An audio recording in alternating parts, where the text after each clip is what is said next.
Hello and welcome to our channel solo tales. और आज की हमारी मूवी का नाम है द कॉलोनी केस। तो चलिए शुरू करते हैं मूवी की बेसिक प्लॉट लाइन। मूवी की स्टार्टिंग में हम एक आदमी को होटल के रिसेप्शन रूम की तरफ जाता देखते हैं। इधर इस आदमी के जूतों में खून लगा हुआ था। ये आदमी चुपचाप से जाकर होटल की एक सीट में बैठ जाता है। यहाँ होटल स्टाफ जमीन में खून के धब्बे देखकर उस आदमी से कहती है, क्या आपको कोई मदद चाहिए? वो आदमी कहता है, मैंने किसी का कत्ल कर दिया है। इसे सुन स्टाफ घबरा कर रिसेप्शन की तरफ चली जाती है और ये सीन यहीं एंड होता है। दूसरी तरफ हम कोर्ट में एक लॉयर कैस्पर को देखते हैं। कैस्पर का आज इस कोर्ट में पहला दिन था। यहाँ आते ही कैस्पर की मुलाकात अरेंजमेंट टीम के जज और स्टेट प्रोसिक्यूटर जेरी से होती है। जेरी का काम कैस्पर को उसके केस के बारे में बताना था। जेरी कैस्पर को बताता है कि तुम्हारा डिफेंडेंट फैब्रिजियो कॉलोनी है। कॉलोनी वैसे तो इटालियन है, लेकिन उसे जर्मन भाषा बहुत अच्छे से आती है। कॉलोनी पर मिस्टर जीन मेयर को 3 गोली मारकर उनकी हत्या करने का आरोप है। जज कहता है, आपका क्लाइंट कॉलोनी बेसमेंट वाले सेल में है, आप उससे जाकर मिल सकती हैं। तब कैस्पर कॉलोनी से मिलने चला जाता है। कॉलोनी वही आदमी था जिसे हमने मूवी की स्टार्टिंग में देखा था। कैस्पर कॉलोनी से कहता है, मैं आपका नया लॉयर हूँ, वैसे क्या आपने अभी तक पुलिस को कोई स्टेटमेंट दी है? तो कॉलोनी इस पर ना का इशारा करता है। कैस्पर कहता है, बहुत खूब, जब तक मैं एविडेंस की जांच न कर लूं तब तक आप अपने बचाव में कोई स्टेटमेंट नहीं देंगे। तब इधर कॉलोनी हाँ या ना कोई जवाब नहीं देता, जिसके बाद कैस्पर वहां से चला जाता है। आगे प्रोसिक्यूटर जेरी कहता है, कॉलोनी ने अब तक कोई स्टेटमेंट नहीं दी, लेकिन फिर भी कॉलोनी के खिलाफ उसके मर्डर वेपन में लगे फिंगरप्रिंट्स, कपड़ों में लगे खून और कुछ विटनेसेस हैं। जज कहता है, कैस्पर क्या तुम्हें कॉलोनी का केस लेने में कोई हर्ज है? कैस्पर कहता है, बिल्कुल नहीं। तब जज कैस्पर को कॉलोनी के केस का डिफेंडर फाइनल कर देता है।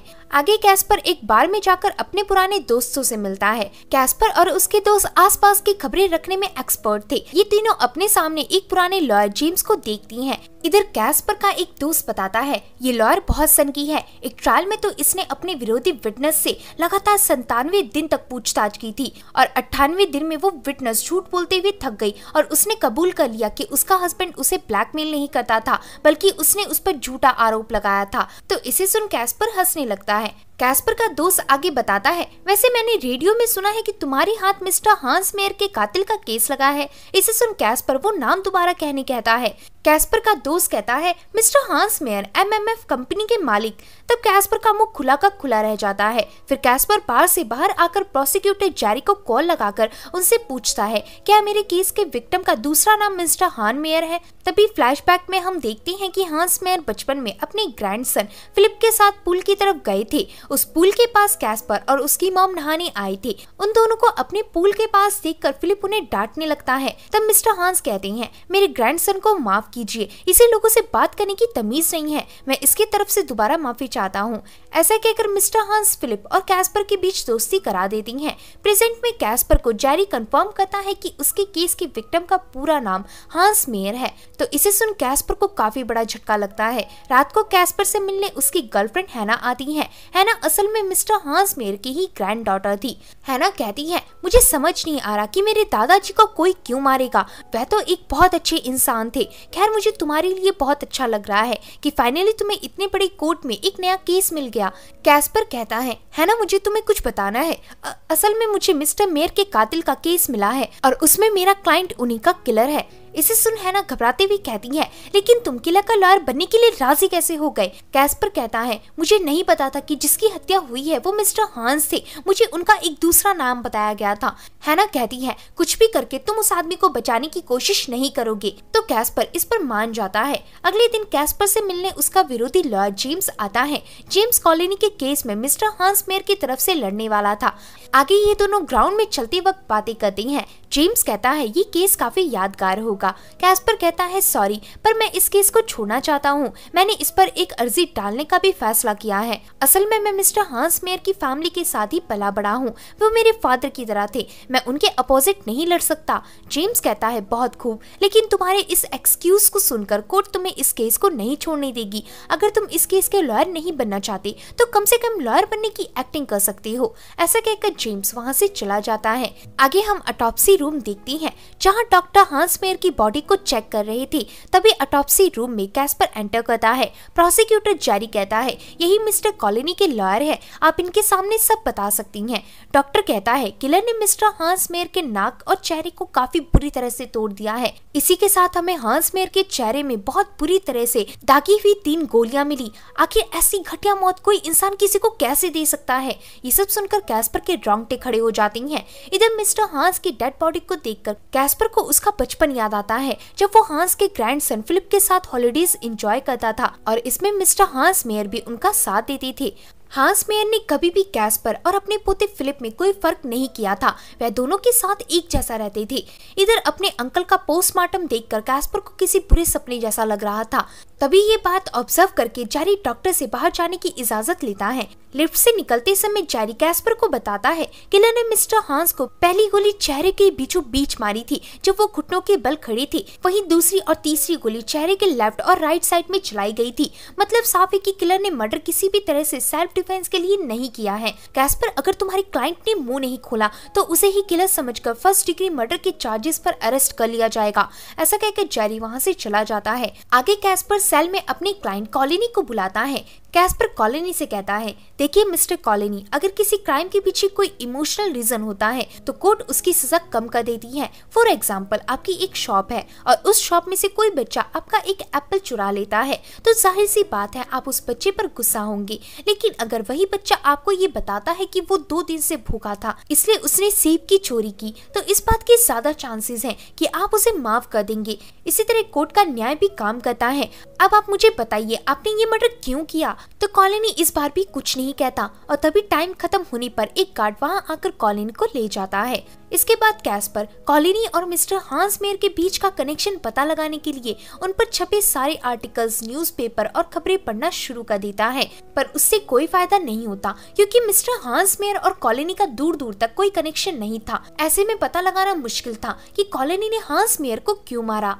आगे कैस्पर अपनी गाड़ी से हांस मेयर के घर जाने लगता है क्योंकि अब मिस्टर हांस मेयर की बॉडी ऑटोप्सी लैब से डिस्चार्ज कर दी गई थी और कल ही मिस्टर हांस मेयर का फ्यूनरल होने वाला था। कैस्पर जब इतने सालों बाद हांस मेयर के घर वापस जाता है तो उसे वहां उसका बचपन याद आने लगता है जब मिस्टर हांस मेयर पहली बार उसे अपने घर लाए थे। फिर अगले दिन मिस्टर हांस मेयर का फ्यूनरल होता है। फ्यूनरल में हैना स्पीच देते हुए कहती है आप सभी को पता होगा कि हमारी फैमिली शुरुआत से ही बहुत छोटी थी और उसमें से भी मेरे पेरेंट्स और मेरा भाई फिलिप काफी कम उम्र में एक एक्सीडेंट से गुजर गए थे, जिसके बाद मेरे पास सिर्फ मेरे ग्रैंडपा का सहारा था। लेकिन अब वो भी नहीं रहे। ग्रैंडपा की आदत थी कि वो किसी पर भी प्यार लुटाते रहती थी, हालांकि उन्हें पता होता था कि उनके प्यार का कोई फायदा नहीं होने वाला। तो इसे सुन कैस्पर को थोड़ा अनईजी फील होता है क्योंकि इनडायरेक्टली हैना उसी की बात कर रही थी। आगे कैस्पर को हांस मेयर के परिवार की कब्र देखते हुए वो समय याद आता है जब फिलिप ने पहली बार कैस्पर को उसकी बहन हैना से इंट्रोड्यूस करवाया था। दरअसल हैना फिलिप की बड़ी सिस्टर थी और आर्ट हिस्ट्री की पढ़ाई करने के लिए हैना को बचपन में ही इंग्लैंड भेज दिया गया था। इधर इतने सालों बाद कैस्पर और हैना एक दूसरे को देखकर अट्रैक्ट होने लगती हैं।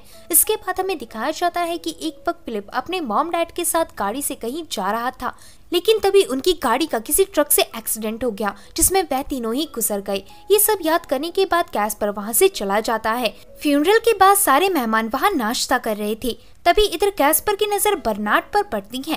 कैस्पर बर्नार्ड के पास जाकर कहता है तुम इधर क्या कर रहे हो? बर्नार्ड कहता है मैंने सोचा कि मुझे कम से कम उसका फ्यूनरल अटेम्प्ट कर लेना चाहिए। मेरी दिली तमन्ना थी कि काश मैं उनसे मिल पाता। कैस्पर कहता है किस लिए? उन पर टमाटर फेंक कर उन्हें सुअर कहने के लिए? बर्नार्ड कहता है मैं बस उनका शुक्रिया अदा करना चाहता था जो कुछ भी उन्होंने मेरे बेटे यानी तुम्हारे लिए किया।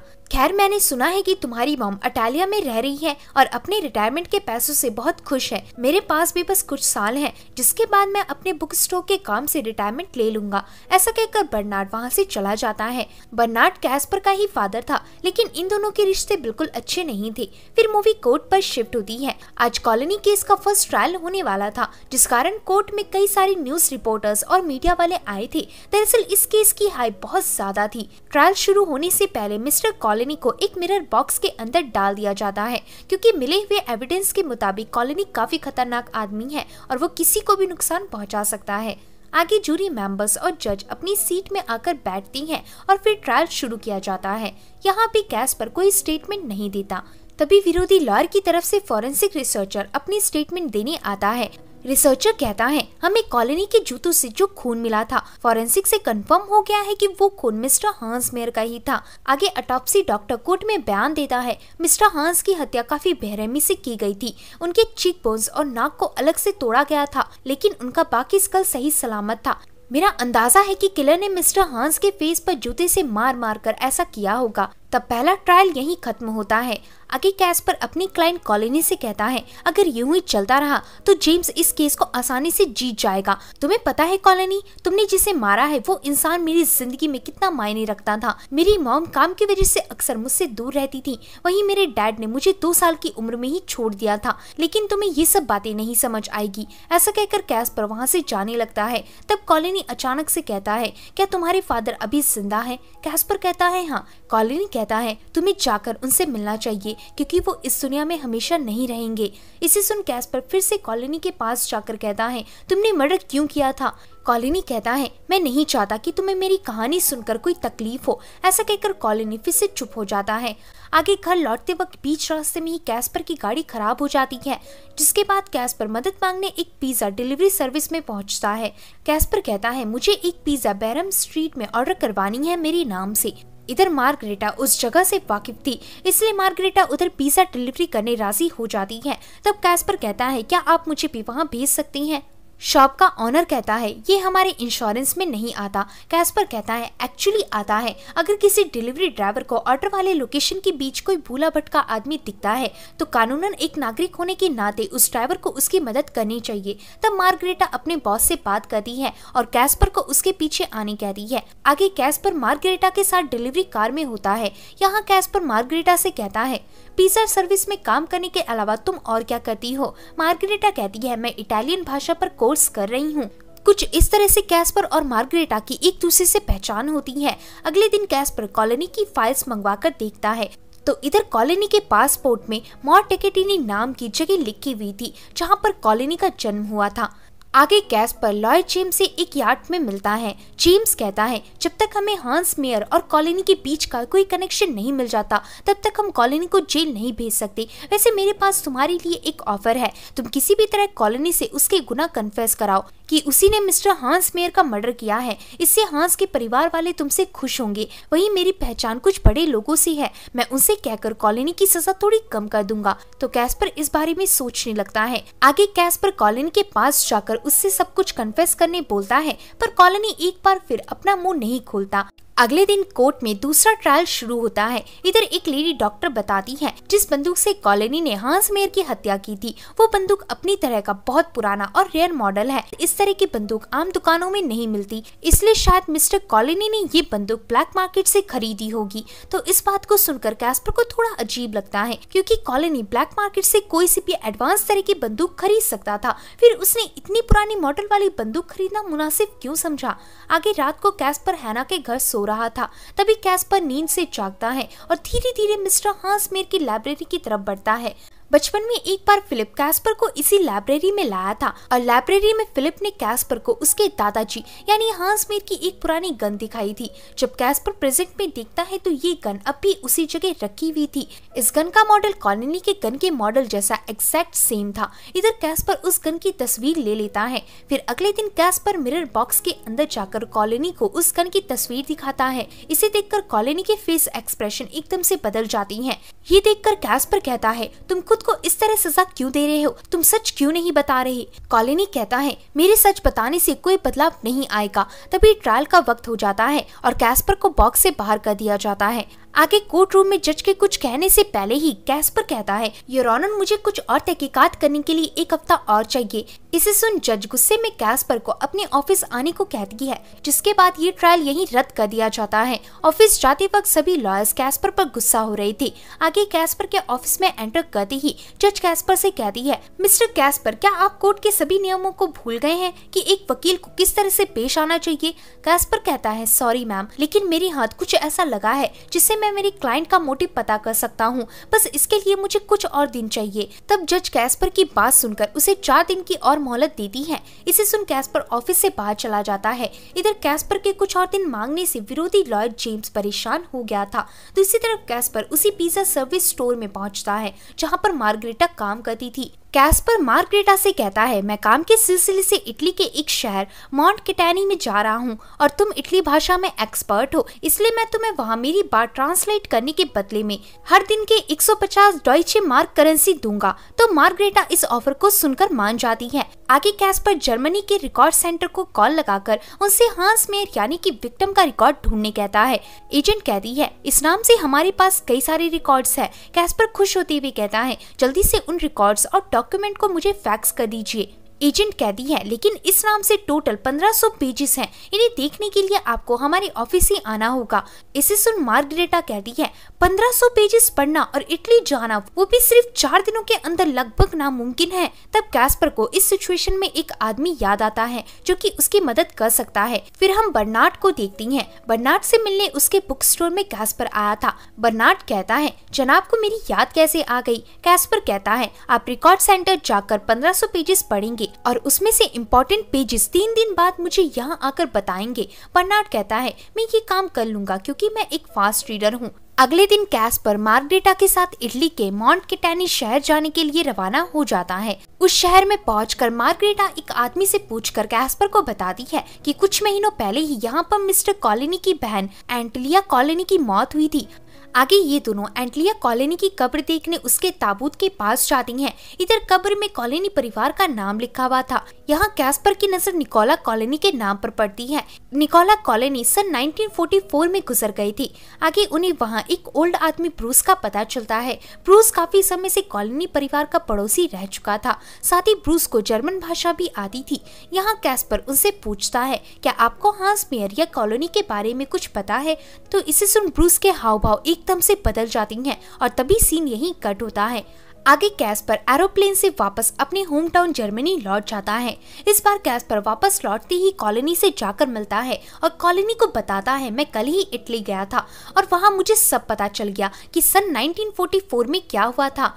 तो इसे सुन कॉलोनी के चेहरे का एक्सप्रेशन रोने जैसा हो जाता है। अब कॉलोनी मेज में रखी सिगरेट उठाकर पीने लगता है, जिसका मतलब कॉलोनी भी सच बताने को राजी हो गया था। इसके बाद कैस्पर अपनी जानकारी से जुड़े कुछ डॉक्यूमेंट्स मंगवाता है।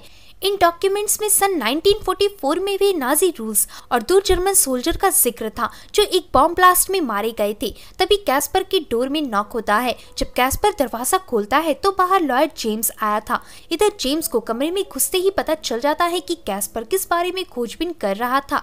जेम्स कहता है, तुम जो भी जानकारी इकट्ठा करने की सोच रहे हो उसे यहीं पर छोड़ दो, क्योंकि अब ये जानकारी बेकार है। इससे हैना और कई लोगों को दुख पहुंचेगा। तो कैस्पर कुछ नहीं बोलता। जेम्स आगे कहता है, चलो ठीक है, मैं तुम्हें एक ऑफर देता हूँ। हांस मेयर की कंपनी अपना हिस्सा एक प्राइवेट बैंक से शेयर करती थी। अगर जैसा चल रहा है तुमने वैसा ही सब चलने दिया तो वो कंपनी तुम्हें हर दिन का $2500 देगी, और वो भी सारे खर्चों को काट कर। तो कैस्पर इस ऑफर को भी साफ रिजेक्ट कर देता है, जिसके बाद जेम्स उस कमरे से बाहर चला जाता है।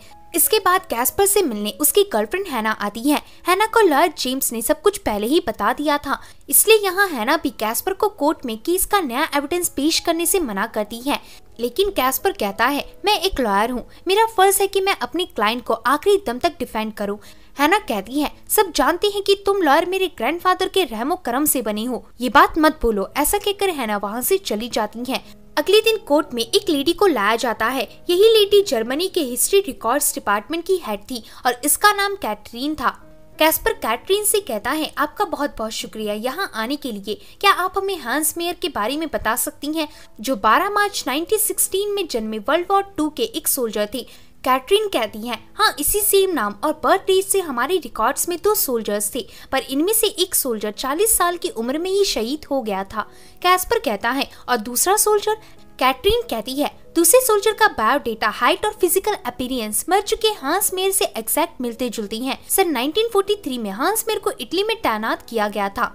कैस्पर कहता है, हांस मेयर का आर्मी में रोल क्या था? कैटरीन कहती है, हांस मेयर हिटलर की फौज नाजी के स्पेशल फोर्स के हेड थे। तो इसे सुन सभी हैरान रह जाती हैं। तब कैस्पर जूरी मेंबर्स और जज को मिस्टर हांस मेयर की मिलिट्री फाइल देता है। फिर कैस्पर अपनी सीट में वापस आकर कहता है, मैं कोर्ट में अपने अगले विटनेस मिस्टर ब्रूस को पेश करना चाहूंगा। जेरी कहता है, लेकिन इस विटनेस का फाइल में कोई जिक्र नहीं है। इसे सुन जज कहती है, आप कितनी बार नियमों का उल्लंघन करेंगे मिस्टर कैस्पर। कैस्पर माफी मांगते हुए कहता है, दरअसल ये विटनेस मिस्टर कॉलिन के नेबर हैं और मुझे आज ही पता चला कि ये यहाँ आए हुए हैं। तो इधर जज आखिरी बार कैस्पर को विटनेस को लाने की इजाजत दे देती है। इसके बाद कोर्ट में ब्रूस को लाया जाता है। ब्रूस को देखते ही मिस्टर कॉलोनी अचानक से खड़े हो जाती हैं, क्योंकि मिस्टर कॉलोनी ब्रूस को जानते थे। कोर्ट में आते ही ब्रूस अपना इंट्रोडक्शन देते हुए कहता है, मैं ब्रूस लुकेजी हूँ, जर्मन और फ्रेंच भाषा का ट्रांसलेटर। कैस्पर कहता है, आपके फादर का नाम मिस्टर अल्बर्टो लुकेजी था, वो भी आप ही की तरह एक ट्रांसलेटर थे। क्या आप हमें उनके बारे में बता सकती हैं? ब्रूस कहता है, जरूर। मेरे फादर को इटली सेना ने सन 1945 में आर्मी से निकालकर फांसी की सजा सुना दी थी। कैस्पर कहता है, किस इल्जाम में? ब्रूस कहता है, वे जर्मन सोल्जर्स के साथ मिल गए थे। ब्रूस के ऐसा कहते ही मूवी फ्लैशबैक में जाती है। इधर हम ब्रूस के फादर अल्बर्टो को देखती हैं। अल्बर्टो को कुछ बातें ट्रांसलेट करने के लिए नाजी सोल्जर के ऑफिस में लाया जाता है। उस समय नाजी सोल्जर्स का आधी इटली में कब्जा था और उस जगह के हेड मिस्टर हांस मेयर थे। हांस मेयर के यूनिट से 2 ऑफिसर इटली में हुए एक बॉम्ब ब्लास्ट में मर गए थे और हांस मेयर अपने उन्हीं दोनों ऑफिसर्स का बदला लेना चाहता था, ताकि जर्मन सोल्जर्स का दबदबा इटली में हमेशा कायम रहे। हांस मेयर अपने साथियों से कहता है, उन्होंने हमारे 2 सोल्जर्स मारे हैं, हम उनके शहर के 20 नागरिक को मारेंगे, यानी एक सोल्जर के बदले 10 नागरिकों की बेरहम हत्या होगी। यहाँ हांस मेयर की इस बात को सुनकर लुकेजी हांस को ये काम करने से मना करता है, लेकिन हांस मेयर बहुत सनकी था और इधर लुकेजी भी जानता था कि अगर उसने मेयर को मना किया तो मेयर उसे ही मार डालेगा। फिर आधी रात को सारे सोल्जर्स इटली के छोटे शहर मॉन्टेटैनी में रहने वाले वहाँ के आम नागरिकों को घसीटकर अपने साथ ले चलती हैं। फिर अगली सुबह वह सारे नागरिक नासी कैंप के अंदर लाए जाती हैं। इन सबको मारने से पहले मेयर इन्हें बताना चाहता था कि वो उन्हें क्यों मार रहा है, इसलिए मेयर ने लुकेजी को एज अ ट्रांसलेटर हायर किया था। इधर हांस सभी बच्चों और औरतों को कैंप से दूर रहने कहता है, लेकिन तभी उनके कैंप के अंदर एक छोटा बच्चा आ जाता है। मेयर बच्चे के पास जाकर उस बच्चे का नाम पूछता है। तभी हमें पता चलता है कि वो बच्चा प्रेजेंट में मेयर का कातिल फैब्रिजियो कॉलोनी था। कैस्पर कहता है, मैं आगे फैब्रिजियो कॉलोनी को विटनेस चेयर में बुलाना चाहूंगा, तो जज इसकी सहमति दे देती है। कॉलोनी विटनेस चेयर में आकर कहता है, फिर इसके बाद मेयर ने मुझसे मेरे फादर के बारे में पूछा। सीन वापस से फ्लैशबैक में आता है। इधर छोटा कॉलोनी अपने फादर की तरफ फिंगर पॉइंट करके उन पर इशारा करता है। तब मेयर ऑर्डर देकर कॉलोनी के फादर को भी उन 20 सिविलियंस यानी कि नागरिकों की लाइन में डाल देता है, जो नागरिक अभी मरने वाली थी। इसे देखकर कॉलोनी मेयर से उसके फादर को छोड़ने कहता है और मेयर के सामने बहुत गिड़गिड़ाता है, लेकिन मेयर कॉलोनी की एक नहीं सुनता। मेयर कहता है, अब तुम अपने फादर को मरते हुए देखोगे। मेयर के ऐसा कहते ही उन 21 नागरिकों पर गोली मारकर उनकी बेरहम हत्या कर दी जाती है। फिर सीन प्रेजेंट में आता है। ये सब बताते हुए कॉलोनी को रोना आ गया था। वहीं इस सच्चाई को जानकर ऑडियंस भी थोड़ी मायूस हो गई थी। जज कहती है, क्या ऑपोजिशन लॉयर को कुछ पूछना है? लॉयर जेम्स खड़ा होकर कहता है, मुझे उस फायरिंग में मरे हुए सभी विक्टिम्स और उनकी फैमिली के लिए सिंपैथी है, लेकिन मैं आप सभी को याद दिलाना चाहता हूँ कि ये इस तरह की कोई पहली घटना नहीं थी। ऐसी ही बहुत सारी घटनाएं युद्ध में पहले भी घट चुकी हैं। दरअसल होस्टेज फायरिंग कोई खुद से नहीं करवाता, बल्कि ऊपर से इसके ऑर्डर्स दिए जाती हैं। इसका मतलब मिस्टर हांस मेयर एक निर्दोष आदमी थे जो बस अपनी ड्यूटी निभा रहे थे। वैसे मिस्टर कॉलोनी, क्या ये सच है कि 1968 में आपने हांस मेयर के खिलाफ एक कंप्लेंट फाइल की थी? कॉलोनी कहता है, हाँ। तो इसे सुन कैस्पर हैरान रह जाता है, क्योंकि कॉलोनी ने कभी भी कैस्पर को इस बारे में नहीं बताया था। जेम्स कहता है, और इसके बाद क्या हुआ वो भी आप बताएंगे या मैं बताऊं? दरअसल उस इन्वेस्टिगेशन को पुलिस ने बीच में ही खारिज कर दिया था, क्योंकि हांस मेयर बिल्कुल निर्दोष थे। तो इधर कुछ कहने से पहले ही जज कहती है, आज का सेशन यही खत्म होता है। आगे कैस्पर कॉलोनी के सेल में उससे बात करता है। यहाँ कॉलोनी कैस्पर से माफी मांगता है, क्योंकि उसने कैस्पर को सब कुछ नहीं बताया था। तब कैस्पर कहता है, इसमें तुम्हारी कोई गलती नहीं। कॉलोनी कहता है, मेरी जिंदगी में अब कोई नहीं है, इसलिए मुझे जेल में जिंदगी भर भी सड़ने का कोई गम नहीं, लेकिन मुझे हमेशा एक गम रहेगा कि मुझे न्याय नहीं मिला। मैंने जो कंप्लेंट फाइल की थी उसे भी कोर्ट मेंबर्स ने खारिज कर दिया। इसलिए मुझे लॉ पर बिल्कुल यकीन नहीं है। तभी इसे सुन कैस्पर के दिमाग में एक आइडिया आता है। कैस्पर लाइब्रेरी में कॉलोनी का 1968 में किए गए कंप्लेंट से जुड़ी जानकारी जमा करता है। कैस्पर हर उस इंसान का बायोडेटा निकलवाता है जिसके पास से कॉलोनी की कंप्लेंट गुजरी थी। तभी इन्हीं में से एक फाइल में कैस्पर को लॉयर जेम्स का नाम दिखता है। अगले दिन कैस्पर वापस से कोर्ट पहुंचकर कहता है, आज मैं एक सरप्राइज विटनेस को बुलाना चाहूंगा, लेकिन वो विटनेस पहले से ही कोर्ट में हाजिर है। मेरा वो विटनेस लॉयर जेम्स है। जज कहती है, इस तरह लॉयर को विटनेस बनाकर बुलाना नॉर्मल प्रोसीजर नहीं है मिस्टर कैस्पर।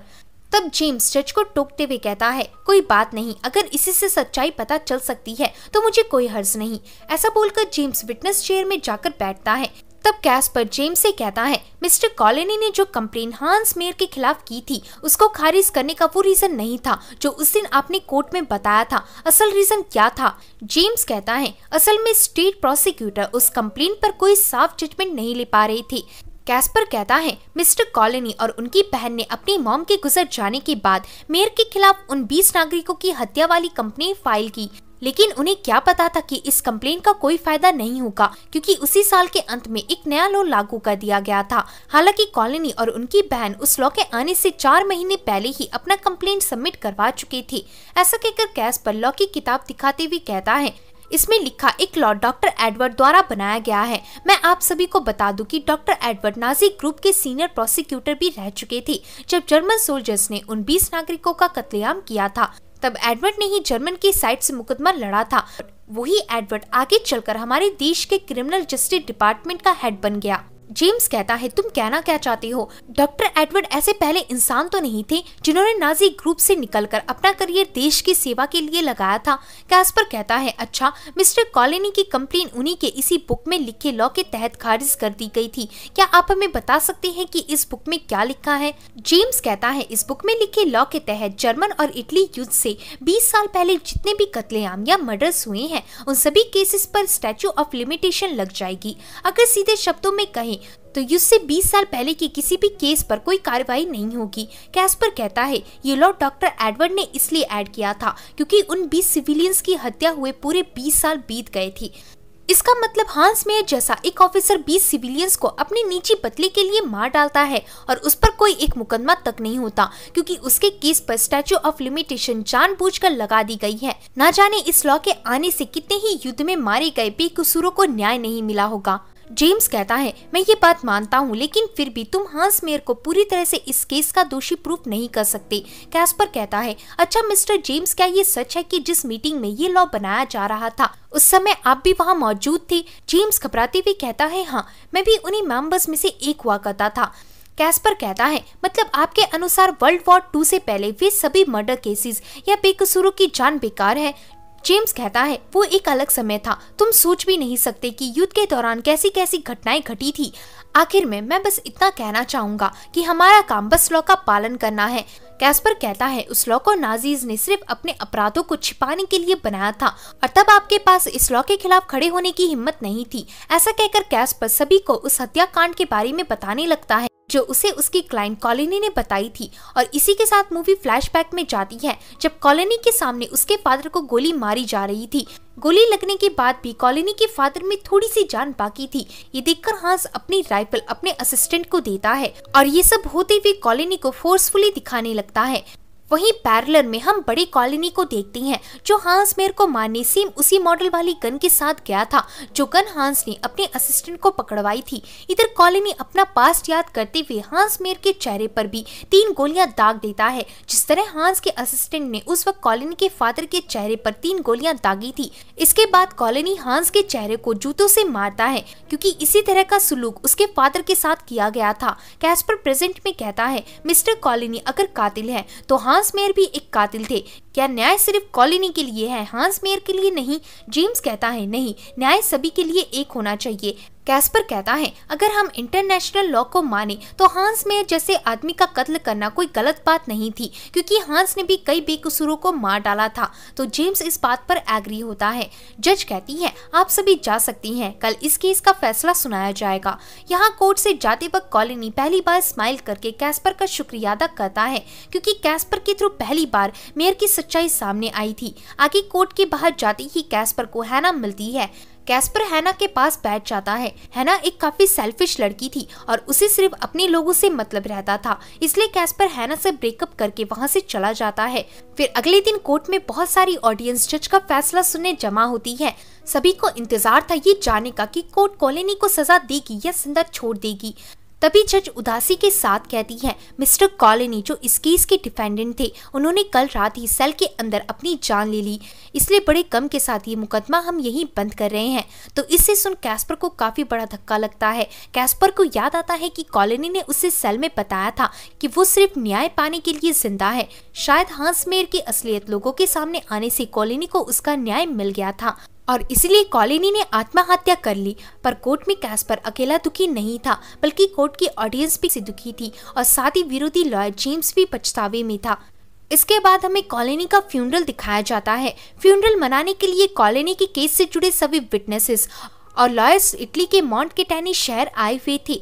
आगे डिनर करते वक्त अचानक से कैस्पर के पैर में एक बॉल आकर लगती है।